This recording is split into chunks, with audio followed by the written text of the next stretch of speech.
The suitcase was already on the floor when Evelyn Carter realized something was wrong. Her daughter stood near the stairs, arms folded. Her son avoided her eyes, and the young woman who had been living under her roof sat on the couch scrolling through her phone as if nothing important was happening. Evelyn asked what was going on, but no one answered right away. Then her son cleared his throat and said, "Mom, we think it might be better if you stayed somewhere else for a while." That was the moment everything she had built began to collapse. Welcome back to the channel. If you enjoy emotional folktales about family, sacrifice, and hard lessons, please subscribe, turn on notifications, and tell us in the comments where you're watching from today. Now, before we talk about how a woman was pushed out of the very house she paid for, we need to go back to the beginning. Back to the years when Evelyn chose to carry everything alone so her children wouldn't feel pain. Back to the love that protected them and quietly changed who they became. This is where the story begins. Her husband died on a rainy Tuesday in early spring. There was no dramatic goodbye, no time to prepare. One day he was complaining about traffic. The next day, Evelyn was standing in a hospital hallway holding a paper cup of cold coffee, listening to a doctor explain things she barely understood. She nodded, thanked him, and walked out alone. Jason was 8. Madison was 5.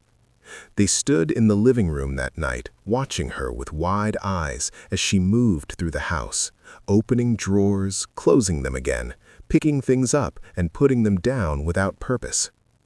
Evelyn told them their father had gone to heaven. She said it gently. She did not cry in front of them. She believed that if she stayed calm, they would feel safe.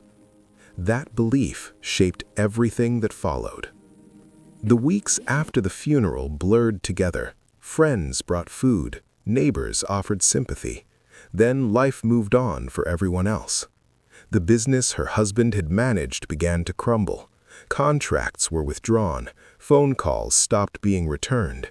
Evelyn sat at the kitchen table late at night, papers spread out, calculator blinking, trying to understand a system she had never been allowed to learn while he was alive. She did not ask for help. She sold what she could. She downsized quietly. She took on work she had never imagined herself doing. When Jason asked why she was always tired, she smiled and said she was fine. She learned how to stretch groceries without letting the children notice. She learned how to wake before dawn and sleep after midnight. She learned how to smile at school meetings while her chest felt tight with worry. She learned how to hide overdue notices and how to redirect conversations away from money. Ruth noticed. Ruth was her older sister, practical where Evelyn was soft, direct where Evelyn was careful.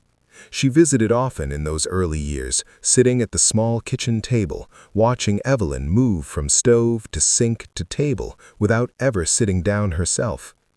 "You're doing too much," Ruth said one afternoon, her voice calm but firm. Evelyn waved it off. "It's temporary." Ruth watched Jason and Madison playing on the floor, toys spread everywhere, wrappers discarded where they fell. "You don't make them do anything," she said. "They're children," Evelyn replied. "They've already lost their father." "They'll lose more if they don't learn," Ruth said quietly. Evelyn did not respond. She focused on wiping the counter again, even though it was already clean. Ruth tried again months later.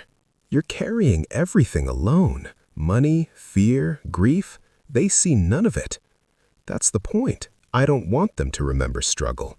I want them to remember safety." Ruth shook her head. "Safety without limits becomes something else." Evelyn smiled tiredly. "You worry too much." She did not see herself as strong. She saw herself as responsible. There was work to be done, children to raise, bills to pay. Strength felt like a luxury word for people who had choices.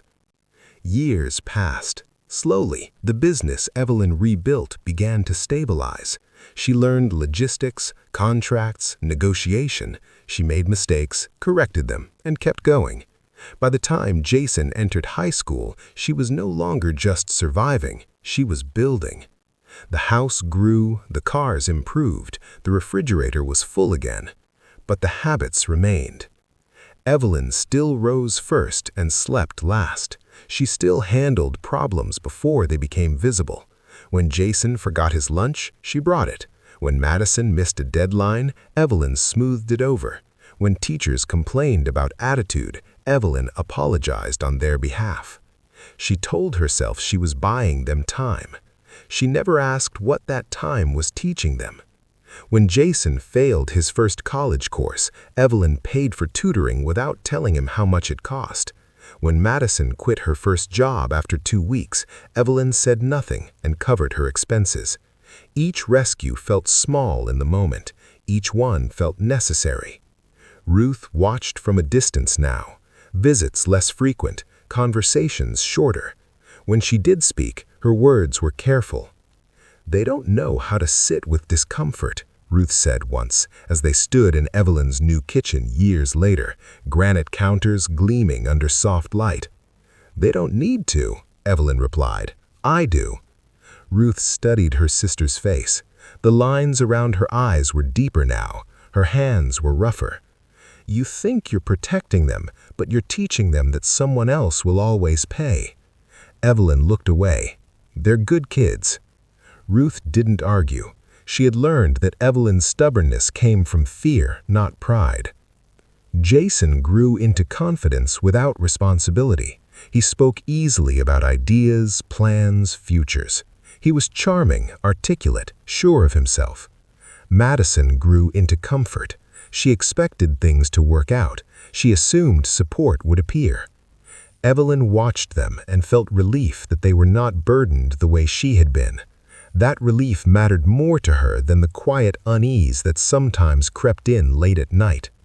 When Jason graduated, Evelyn cried alone in her bedroom, not from joy alone, but from exhaustion. She had made it, at least that's what she told herself. By the time the large house became a reality, with its clean lines and quiet street, Evelyn believed she had won. She believed the worst was behind her.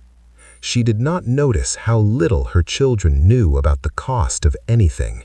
She did not notice how easily they stepped around her when she was working, as if her labor were part of the furniture. Ruth noticed.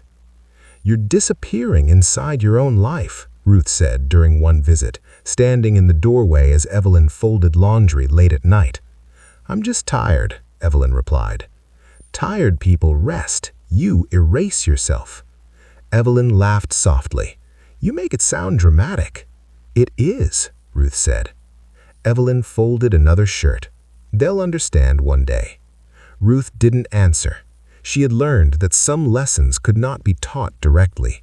They had to arrive through loss. Evelyn never raised her voice, never demanded gratitude, never set boundaries that might cause discomfort. She believed love meant absorbing impact so others wouldn't have to feel it. Over time, that belief became her identity. By the time the children were adults, Evelyn had become so used to carrying everything that she no longer recognized the weight. It felt normal, necessary, invisible. She did not see that generosity without limits slowly turns inward. She did not see that protection, when it lasts too long, teaches avoidance. She did not see herself fading. Not yet. But the seed had been planted long ago, in silence, in kindness, in the decision to take pain into herself so no one else would have to. And it was already growing. Jason Carter liked the sound of beginnings. He liked the moment before things became difficult, when an idea was still clean and full of promise. When he talked about his plans, his voice carried confidence, the kind that made people believe him, including himself. He never spoke about risk. He spoke about vision. Evelyn listened from the kitchen table, hands wrapped around a mug that had long gone cold. She watched her son pace the room, explaining numbers and timelines that shifted every time she asked a question. "This one is different, Mom," Evelyn said, stopping in front of her. "I've done my research." She nodded, the way she always did. She had learned that questioning too much made him defensive. She preferred peace to conflict. "How much do you need?" Evelyn asked. Jason hesitated, then named a figure that made her chest tighten. Evelyn did not show it. She stood up, walked to her desk, and opened her laptop. By the time Jason left the house that afternoon, the money was already on its way. She told herself it was temporary, that everyone stumbled before they found their footing. 3 months later, the business was gone. There were no updates, no explanations, just silence that stretched until Evelyn finally asked. Jason shrugged. "It didn't work out." "What happened?" she asked gently. "Market issues, timing." She wanted to ask why he hadn't mentioned anything sooner. She wanted to ask where the money had gone. Instead, she asked if he was okay. "I'm fine," he said, already reaching for his phone. Madison watched these moments closely. She had learned early that effort was optional when someone else filled the gaps. She moved through life with the assumption that discomfort was a sign to change direction. When something required patience, she lost interest. Her first job lasted 6 weeks. She came home one afternoon and dropped her bag by the door. "It just wasn't the right environment," she said, collapsing onto the couch. Evelyn looked up from the stove. "What happened?" "They didn't value creativity," Madison replied. "It felt limiting." Evelyn nodded. She did not ask how Madison planned to pay her bills now. She transferred money that evening and told herself her daughter was finding her path. When Madison decided she wanted to be an online creator, Evelyn rearranged a room in the house. She paid for equipment she didn't understand. She stayed quiet when weeks passed without progress. "It takes time," Madison said when Evelyn asked how it was going. "Of course," Evelyn replied.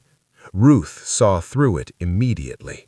She came over one weekend and found Evelyn in the garage sorting through boxes of unopened returns from Jason's latest attempt at a business. "How many times has this happened?" Ruth asked. Evelyn straightened up. "He's learning." Ruth picked up a box and set it down again. "What learning?" Evelyn didn't answer. Ruth followed her into the kitchen. "You keep cleaning up after them. Financially, emotionally, they don't feel the weight of their choices." "They don't need to," Evelyn said. "They'll figure it out eventually." Ruth leaned against the counter. "People don't figure out what they never have to face." Evelyn poured tea into 2 cups, hands steady out of habit. "I'm their mother, and you're disappearing," Ruth replied. "You're teaching them that love means endless rescue." Evelyn stirred her tea longer than necessary. "I won't let them struggle." Ruth sighed. "Struggle isn't cruelty, it's instruction." Evelyn did not argue. She never did. But later that night, she paid off another overdue bill Jason hadn't mentioned. Jason's ideas kept coming. Importing products, investing in trends, starting platforms that promised quick returns. Each time he spoke with certainty. Each time Evelyn listened. Each time she intervened before consequences arrived. Madison watched the pattern and absorbed it. When her online store failed, she blamed the algorithm. When customers complained, she stopped responding. When inventory disappeared, Evelyn replaced it. "Things happen," Evelyn said when Ruth asked about it. "Things happen because you let them," Ruth replied. The tension in the house grew quietly. Jason began to assume support without asking. Madison expected accommodation without gratitude. They moved through the home as if it were a hotel, not a place built by sacrifice. Evelyn noticed the changes, but told herself they were temporary. She told herself adulthood came with confusion. She told herself love required patience. What she did not tell herself was that patience had turned into permission. One evening, Jason came home late, talking loudly on his phone about a new opportunity. Evelyn waited until he hung up. "Are you eating with us?" she asked. "Not hungry. I ate out." She nodded and returned to the sink. She did not mention that she had saved him a plate. Madison walked past them, earbuds in, eyes on her screen. She barely glanced at her mother. Ruth's voice echoed in Evelyn's mind long after her sister had left. "You're teaching them something." Evelyn felt it then, faint but undeniable, a sense that something was shifting, that the balance she had maintained for years was tipping. She felt it when she paid bills without discussion, when she cleaned messes that weren't hers, when she apologized for things she hadn't done. She felt it when Jason spoke about failure as if it were a phase someone else would fund. She felt it when Madison complained instead of contributing. But each time the feeling surfaced, Evelyn pushed it down. She reminded herself of the past, of loss, of why she had chosen this path. She believed she was protecting them. She did not yet see that protection without limits had taught them to expect rescue instead of responsibility. And beneath the surface of comfort and confidence, something brittle was forming, something that would break the moment support was removed. The tension did not announce itself loudly. It waited. Jason didn't come home alone that night. Evelyn heard unfamiliar footsteps before she saw anyone. Lighter. Careful. She looked up from the kitchen doorway as Jason entered the house with a young woman trailing behind him, her hand resting protectively over her stomach. Jason didn't pause to explain. He didn't look nervous. He looked distracted, already halfway into another thought. "Mom, this is Sophia," he said, like he was introducing a new phone or a friend stopping by for dinner. "She's going to be staying with us for a bit." Evelyn's eyes moved from his face to the woman's. Sophia smiled politely, but there was tension in her posture, a guardedness that came from uncertainty rather than respect. Evelyn understood immediately. She didn't ask questions in the hallway. She didn't raise her voice. She told Sophia where the bathroom was and showed her a guest room. She made tea. She asked if she had eaten. Jason disappeared upstairs to take a call. That was how it began. Later that night, Evelyn knocked on Jason's door. He was lying on the bed, phone in hand, scrolling. "She's pregnant," Evelyn said, not as a question. Jason nodded without looking up. "Yeah." "How far along?" "Not sure. A few months." Evelyn waited for something else. An explanation. Concern. A plan. Nothing came. "What are you thinking of doing?" she asked. Jason sighed. "I don't know yet. Let's not stress it." Evelyn felt something shift in her chest. This isn't something you leave unstressed. He finally looked at her then, irritation flashing across his face. "Mom, relax. We'll figure it out." But he didn't. Days passed. Sophia stayed. Jason came and went like nothing had changed. He didn't attend appointments. He didn't ask questions. He didn't research hospitals or costs. When Evelyn brought up prenatal care, Jason waved it off. "You handle that stuff better," he said. "Just tell me what's needed." So Evelyn handled it. She scheduled the first antenatal appointment. She drove Sophia herself. She sat in waiting rooms that smelled of disinfectant and anxiety, listening to other women talk about partners who held their hands. Sophia sat quietly beside her, scrolling on her phone. At the reception desk, the nurse asked for insurance information. Evelyn reached into her purse without hesitation. She paid for tests, vitamins, ultrasounds. Each receipt went into a folder she kept neatly tucked away, a habit born from years of managing chaos silently. Jason never asked how much anything cost. When Evelyn mentioned upcoming appointments, Jason nodded vaguely. "Just let me know if you need me to drive." She never did. Sophia began to settle into the house. At first, she was polite. She said thank you. She stayed mostly in the guest room. But as weeks passed, her tone shifted.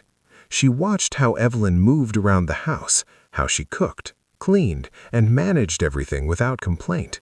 She noticed that Jason deferred everything to his mother. Slowly, Sophia stopped thanking her. When Evelyn bought maternity clothes, Sophia accepted them without comment. When Evelyn prepared meals that suited her changing appetite, Sophia ate and left the dishes where they were. When Evelyn reminded her about vitamins, Sophia sighed like she was being interrupted. Jason noticed none of it. Or he chose not to. One afternoon, Evelyn returned from the grocery store carrying heavy bags. Sophia was sitting on the couch watching television. Jason was upstairs. Evelyn struggled with the door, then managed to get inside. Sophia glanced over briefly. "You should probably rest more," she said, not moving. "Doctors say stress isn't good for older people." Evelyn smiled faintly and carried the bags to the kitchen. That night, she stood alone, folding baby clothes she had purchased earlier that day. Small socks, tiny shirts. She paused, her hands trembling slightly as she held one up. She wondered when Jason would ask how any of this was being done. He never did. When Ruth visited, she saw it immediately. She watched Evelyn prepare dinner while Sophia sat at the table scrolling through social media. "Does Jason help with the baby preparations?" Ruth asked carefully. Evelyn kept her eyes on the stove. "He's busy." Ruth's mouth tightened. "And Sophia?" "She's adjusting." Ruth looked at the unpaid mail on the counter, the medical bills, the pharmacy receipts. "You're doing everything," Ruth said. Evelyn didn't deny it. "You're not even letting him feel it. He doesn't know what responsibility weighs like." Evelyn lowered the heat under the pot. "If I don't do it, it won't get done." Ruth's voice softened. "And when will it stop being your job?" Evelyn had no answer. The pregnancy progressed. Evelyn arranged the hospital. She chose a facility close by. She paid the deposit quietly. She bought a crib and had it delivered while Jason was out. Sophia moved into the master bedroom temporarily for comfort. Evelyn didn't argue. Sophia began correcting her tone when she spoke to Evelyn. Small things, sharp edges disguised as casual remarks. "This food is a bit salty. You didn't wipe the counter properly. Jason doesn't like it when the house smells like this." Jason heard these comments and said nothing. The day Sophia went into labor, it was Evelyn who noticed first. Jason was out. Sophia stood in the kitchen holding the counter, breathing unevenly. "I think something is wrong," she said. Evelyn grabbed her bag and keys without hesitation. She drove fast, hands steady on the wheel, heart pounding. At the hospital, Evelyn filled out forms. She made calls. She sat in hard plastic chairs through the night while Sophia labored. When Jason finally arrived, he looked tired and confused, not concerned. The baby was born just before dawn. Evelyn stood at the side of the room, watching the tiny chest rise and fall. Relief washed over her, followed by a deeper exhaustion than she had felt in years. Jason glanced at the baby briefly, then checked his phone. "Is everything okay?" he asked, already halfway out the door. "Yes," Evelyn said. She paid the remaining bills before they were discharged. Back home, life continued as if nothing fundamental had changed. Sophia expected help. Jason expected silence. The baby cried. Evelyn woke up. The house grew messier. The maid left after a tense exchange. No one replaced her. Evelyn cleaned, cooked, rocked the baby when Sophia was tired, paid for supplies, managed appointments. Jason slept through most of it. When Sophia snapped at Evelyn for holding the baby the wrong way, Jason said nothing. When Sophia spoke sharply to her in front of others, Jason smiled uncomfortably and changed the subject. Evelyn absorbed it all. She told herself it was temporary, but something inside her was hardening. Not anger, clarity. She saw now that Jason's failure was not carelessness, it was absence. He had learned that responsibility would always be caught before it hit the ground. And Sophia had learned that kindness, when unchallenged, could be stepped on. The house did not fall apart all at once. It began with small absences. The maid left on a Thursday morning, her notice written neatly on a folded piece of paper Evelyn found on the kitchen counter. There was no argument, no dramatic exit, just a quiet decision made after too many tense mornings and too many sideways glances. Evelyn read the note slowly, then folded it back into place. She did not call anyone to announce it. She did not ask who would replace her. She already knew the answer. No one. That first day, Evelyn washed the breakfast dishes herself. It felt familiar, almost comforting, like stepping back into an old routine she thought she had outgrown. She wiped the counters, swept the floor, and moved on without comment. By the second week, the work had multiplied. Laundry piled up faster than she could fold it. Crumbs appeared in corners she had just cleaned. Toys from the baby were left wherever they fell. The trash filled quickly and stayed full until Evelyn tied it herself and dragged it out, her back stiffening with each step. Jason noticed nothing. He left early and came back late, earbuds in, phone always in hand. When he passed Evelyn mopping the floor, he lifted his feet without breaking stride, as if that was simply how the house worked now. Madison noticed the mess, but not the effort behind fixing it. "This place is starting to feel cluttered," she said one afternoon, standing in the living room with her arms crossed. "It's stressing me out." Evelyn nodded. "I'll take care of it." Madison accepted the answer and went back to her room. Sophia noticed everything. She noticed how Evelyn woke before everyone else, how she stayed in the kitchen long after meals were over, how she moved more slowly now, pausing to stretch her back or rub her wrists before continuing. At first, Sophia's comments were subtle. "You missed a spot. The baby's bottles should be stacked differently. This smells like yesterday's food." Each remark landed softly on the surface, but sank deep underneath. Evelyn absorbed them the same way she absorbed everything else, with a quiet nod and a small adjustment. Jason was present for some of these moments. He heard the tone, he saw the looks. He said nothing. When Evelyn cooked, Sophia ate without comment. When Evelyn cleaned, Sophia stepped around her without acknowledgement. When Evelyn held the baby so Sophia could rest, Sophia corrected her grip sharply. "Not like that," she said once, taking the baby from her arms. "You're going to make him fussy." Evelyn stepped back and wiped her hands on her apron. Madison began bringing friends over more often. The living room filled with laughter and noise while Evelyn worked around them, gathering empty cups and wiping surfaces no one else noticed. One evening, she realized she had skipped lunch again. She stood by the sink chewing on a piece of bread while the stove heated up for dinner. Her knees ached. Her shoulders felt tight, like something was lodged beneath the skin. She didn't mention it. The house felt different now. Not louder, not angrier, colder. It was the way conversations stopped when Evelyn entered a room, the way requests were phrased as assumptions, the way her presence felt functional rather than familial. By the third week, Evelyn's body began to protest. Her fingers stiffened in the mornings. Her lower back sent sharp reminders when she bent too quickly. She started waking in the night, not from noise, but from discomfort she couldn't quite name. She began leaving meals unfinished. The appetite that once came naturally faded under exhaustion. She drank tea instead of eating, water instead of soup. No one noticed. The baby cried often. Sophia complained about lack of sleep. Evelyn took the child into her arms and walked the halls in the early hours, whispering soothing sounds while her joints protested each step. Jason slept through it. When Evelyn mentioned she was tired, Jason smiled distractedly. "You should take it easy, Mom." Then he left.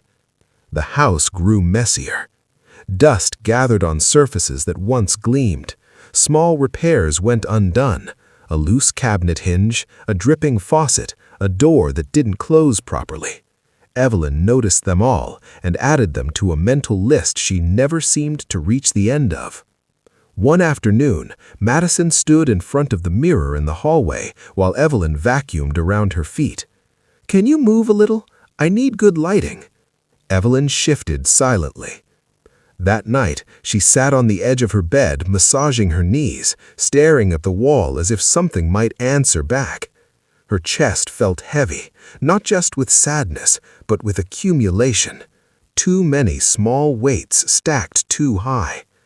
She thought of Ruth's words from years ago. Safety without limits becomes something else. The maid's absence was no longer just about labor. It had revealed something brittle beneath the surface of the house, a structure held together by one person's effort and everyone else's expectation. Sophia's tone sharpened as her comfort grew. "You should have washed this earlier. You forgot to buy the brand I like. Jason doesn't eat leftovers." Jason heard these comments and chose quiet over correction. Each time he stayed silent, something else cracked. Evelyn felt it when she carried laundry upstairs, her breath short. When she bent to pick up toys scattered across the floor. When she stood at the stove, stirring a pot she no longer wanted to eat from. She was everywhere in the house and nowhere in their minds. One evening, Evelyn burned the soup slightly. Sophia pushed her bowl away. "This tastes off," she said. Evelyn apologized. Later, alone in the kitchen, Evelyn leaned against the counter and closed her eyes. Tears gathered, not dramatic, not loud, just present. She wiped them away and kept moving. The house was still standing, but something fundamental had broken. Kindness had crossed into expectation. Care had turned into consumption. Love had been mistaken for service. Evelyn chose a Tuesday evening to tell them, not because it was symbolic, but because the house was full. Jason was home early for once. Madison sat on the couch scrolling through her phone. Sophia was in the kitchen warming food, the baby asleep in the next room. It felt ordinary enough to hide what she was about to say. She stood near the dining table, hands resting lightly on the back of a chair. For a moment, she watched them, the way they occupied the space without looking at her, the way the house continued to revolve around their comfort. "I need to tell you something," she said. Jason looked up first, distracted. Madison paused her video but didn't lift her head. Sophia glanced over briefly, then returned to the microwave. Sophia swallowed. "The company is gone," she said. "The accounts are empty. The properties were seized. I lost everything." The words hung in the air, heavy and unfinished. Jason straightened. "What do you mean, gone?" "I mean there's nothing left," Evelyn replied. "No savings, no backup." Madison finally looked up. "That's not funny." "I'm not joking," Evelyn said. Silence followed. The microwave beeped. Sophia took her food and walked out of the kitchen without speaking. Jason rubbed his forehead. How did this happen? Evelyn did not dramatize it. She did not cry. She explained it plainly.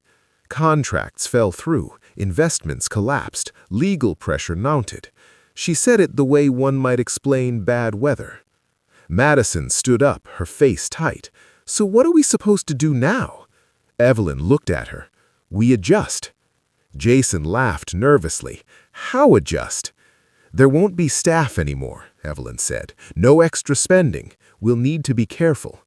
Madison's voice sharpened. "My birthday is next month." Jason added quickly, "And the baby's things." Evelyn raised her hand. "We'll manage what we can." No one asked how she was feeling. That night, Evelyn let the house change. The cleaning service was canceled. The gardener stopped coming. She dismissed the remaining help with quiet apologies. She turned off lights that didn't need to be on. She cooked simpler meals. The next morning, the tension was visible. Jason left early without breakfast. Madison complained about the lack of options in the fridge. Sophia stayed in her room with the baby, the door closed. Evelyn swept the kitchen floor herself. By the third day, the house felt smaller. Sounds echoed, conversations shortened. Everyone moved carefully around each other, not in concern, but in calculation. Jason spent more time outside, pacing on calls, speaking in hushed tones. When Evelyn asked if he could help with errands, he said he was busy. Madison scrolled endlessly, sighing loudly, complaining about stress, about how unfair everything felt. "This isn't what I signed up for," she said one afternoon, staring at her phone. "This house used to feel different." Evelyn nodded. "Things change." Sophia withdrew completely. She stopped coming down for meals. When she did, she took food back to her room. She avoided Evelyn's eyes. The baby's needs were communicated through short requests, never gratitude. Evelyn noticed she was cleaning more than ever. Without staff, the house revealed how much labor it required. Bathrooms needed scrubbing, trash needed hauling, floors collected dirt quickly, laundry never seemed to end.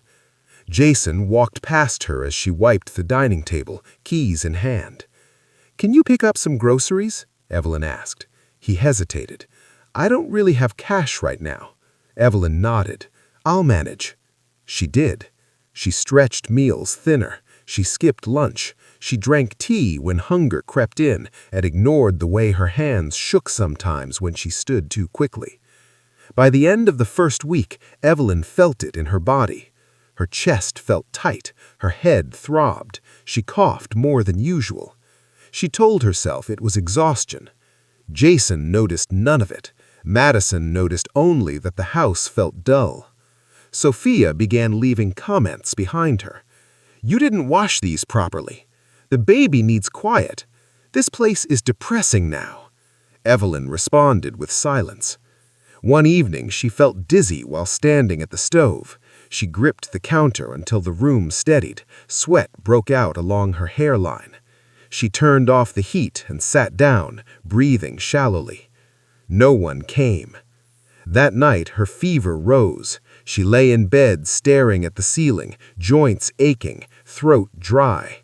She debated asking for help, then dismissed the thought. The next morning, she mentioned it quietly to Jason.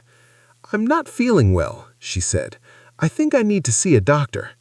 Jason looked uncomfortable. "Mom, you know money's tight. Maybe rest for a day or two."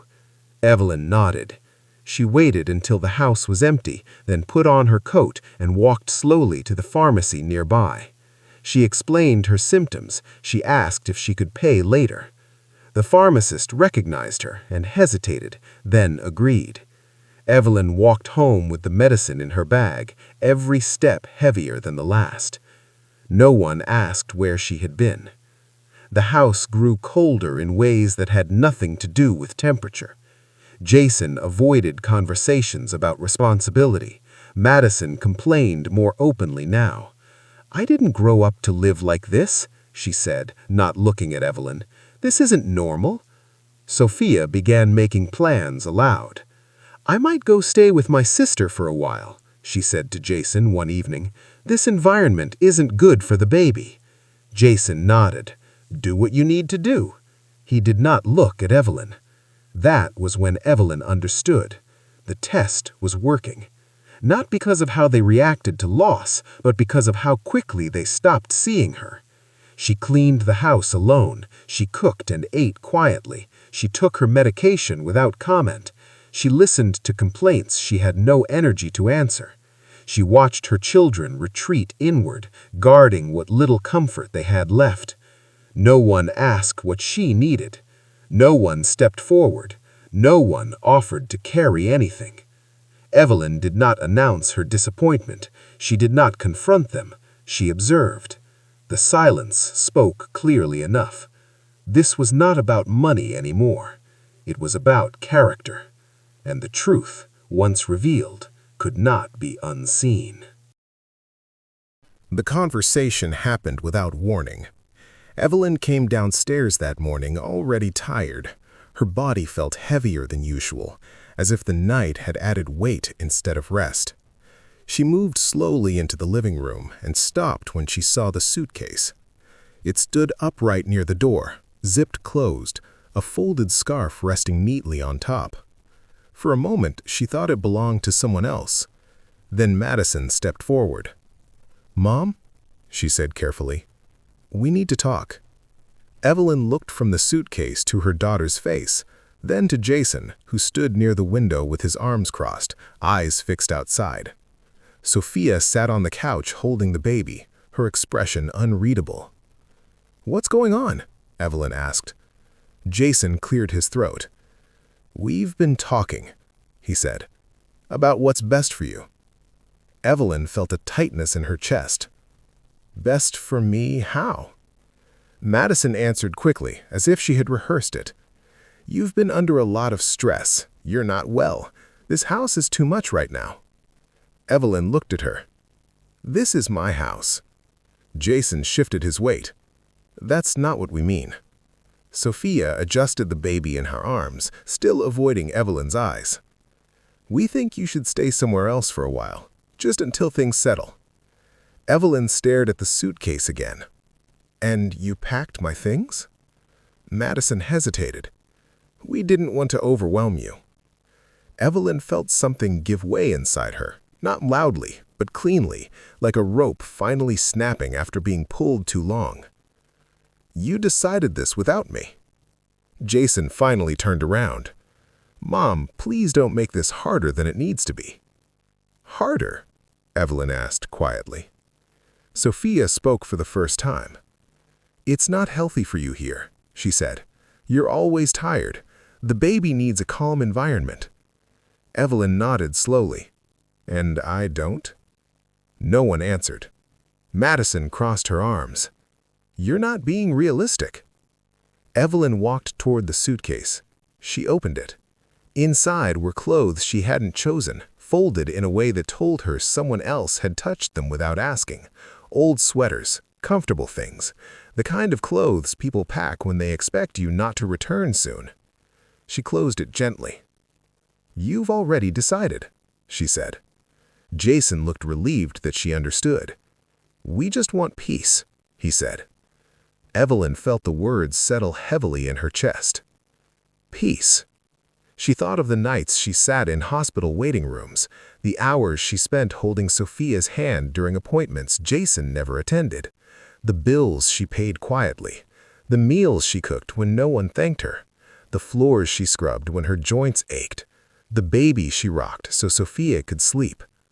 She looked at Jason. "You're letting this happen." Jason swallowed. "You're making it sound worse than it is." Madison stepped closer. "Mom, you'll be more comfortable somewhere else." Evelyn straightened her back. "Where?" Madison avoided her gaze. "We looked into a few options." Evelyn let out a slow breath. "You planned this." Sophia shifted on the couch. "We're just trying to move forward." Evelyn nodded once. She did not raise her voice. She did not list sacrifices. She did not plead. She picked up the suitcase. Jason reached for it. "I've got it," Evelyn said. She walked toward the door slowly, every step deliberate. Her body protested, but she ignored it. She put on her coat. She picked up her keys from the side table where she had placed them every day for years. No one stopped her. Madison watched, her expression tight but unmoved. Sophia looked down at the baby. Jason stood frozen. Evelyn paused at the door. She turned back, not in anger, but in quiet disbelief. "I paid for this house. I kept it running. I carried you all when you couldn't carry yourselves." Jason opened his mouth, then closed it. Evelyn nodded to herself. "I see." She stepped outside. The door closed behind her with a soft click. The sound echoed louder than any argument. Outside, the air felt colder than she expected. She stood on the porch for a moment, suitcase at her side, looking at the front of the house she had chosen brick by brick, room by room. She remembered the day she first walked through it, empty and full of promise. Now it felt like someone else's property. She walked down the steps carefully. Each movement felt slow, distant, as if she were watching herself from somewhere above. She did not cry. She did not look back. At the end of the driveway, she stopped and leaned on the suitcase handle, breathing shallowly. Her chest ached, not sharply, but deeply. Inside the house, life continued. Madison sat back down and picked up her phone. Jason ran a hand through his hair, pacing once before sitting heavily on the couch. Sophia stood and carried the baby upstairs. No one spoke about Evelyn. Evelyn hailed a cab at the corner. She gave the driver an address without explanation. The hotel room was quiet when she arrived. Clean, neutral, temporary. She set the suitcase down and sat on the edge of the bed. The room smelled faintly of detergent and nothing else. Her hands trembled slightly as she removed her coat. She lay back and stared at the ceiling, the silence pressing in around her. This was what it meant to be unnecessary. Not shouted at, not hated, simply removed. She closed her eyes, and for the first time in years, she allowed the grief to rise fully. Not the grief of losing her husband, not the grief of financial fear. The grief of realizing that the love she had given freely had been used as a reason to push her away. Hours passed.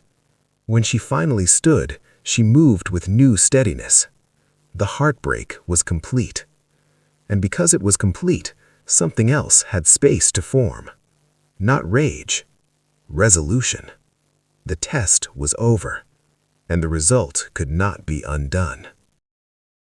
Evelyn did not rush into action.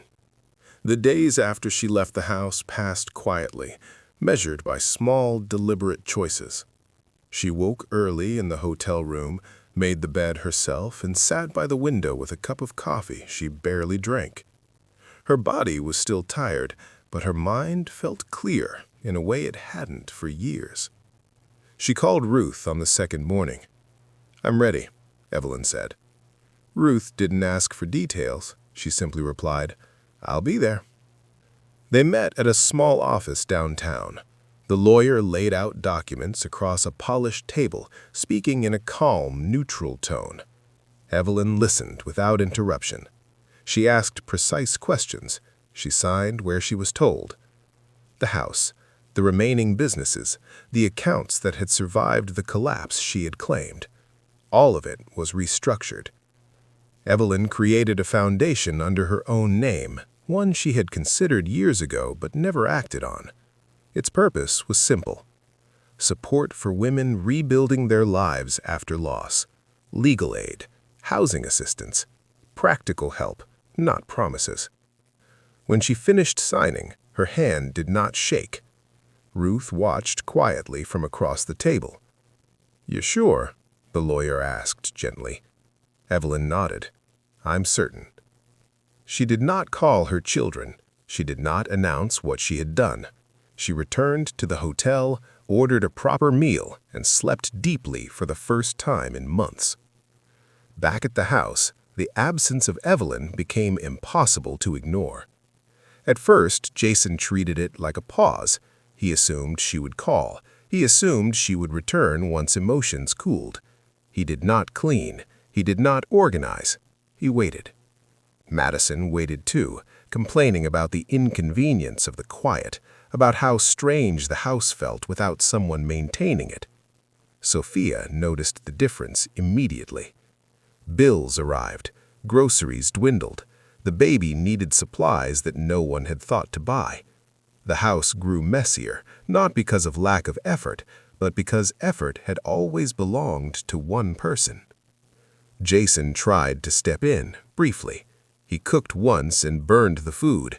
He forgot appointments. He misplaced paperwork Evelyn used to manage without comment. Madison grew frustrated. "This isn't sustainable," she said one evening, standing in the kitchen surrounded by clutter. Jason snapped back. "Then help." She laughed bitterly. "I didn't sign up for this." Sophia stopped speaking much at all. She packed quietly and left one afternoon, taking the baby with her. She didn't argue, she didn't explain, she simply said she needed stability. Jason watched her go, stunned by how quickly responsibility could disappear when it was no longer being absorbed by someone else. Weeks passed. Money tightened. Calls went unanswered. Friends who once admired their lifestyle stopped visiting. Jason's confidence began to crack under pressure he had never learned to carry. Madison's complaints turned into panic. She tried to reach Evelyn repeatedly. Messages went unread. Ruth visited Evelyn often during this time. They sat together in the evenings, sometimes speaking, sometimes not. Ruth noticed the change in her sister, the way she stood straighter, the way she no longer apologized for existing. "You look lighter," Ruth said one night. Evelyn considered it. "I feel clearer." Eventually, Jason showed up at the hotel. He stood in the lobby for a long time before approaching the desk. When Evelyn saw him, she did not react outwardly. She finished her tea and nodded for him to sit. He looked smaller than she remembered, tired, uncertain. "Mom," he said quietly, "we messed up." Evelyn waited. "I didn't realize how much you did. Everything fell apart when you left." Evelyn met his eyes. It didn't fall apart. It was never standing on its own. Madison came later, eyes red, voice shaking. She cried. She apologized. She admitted fear. Evelyn listened. When they finished, she spoke calmly. "I forgive you," she said, "but forgiveness doesn't erase consequences." They looked at her, confused. "I won't return to the house the way it was, and I won't fund your lives." Jason opened his mouth to protest, then stopped. "I will help you start, once. Not rescue, not maintenance." She handed them documents outlining the foundation. The house no longer belonged to them. The businesses were no longer theirs to expect. Madison's face crumpled. "So, that's it?" Evelyn nodded. "That's the boundary." Jason swallowed. "And Sophia?" "She's not part of this," Evelyn replied. "That chapter is yours to handle." She offered each of them a modest sum, enough to begin, not enough to coast. Use it wisely, or don't. That choice is finally yours. They left quietly. In the weeks that followed, Evelyn moved into a smaller apartment near Ruth. She volunteered with the foundation.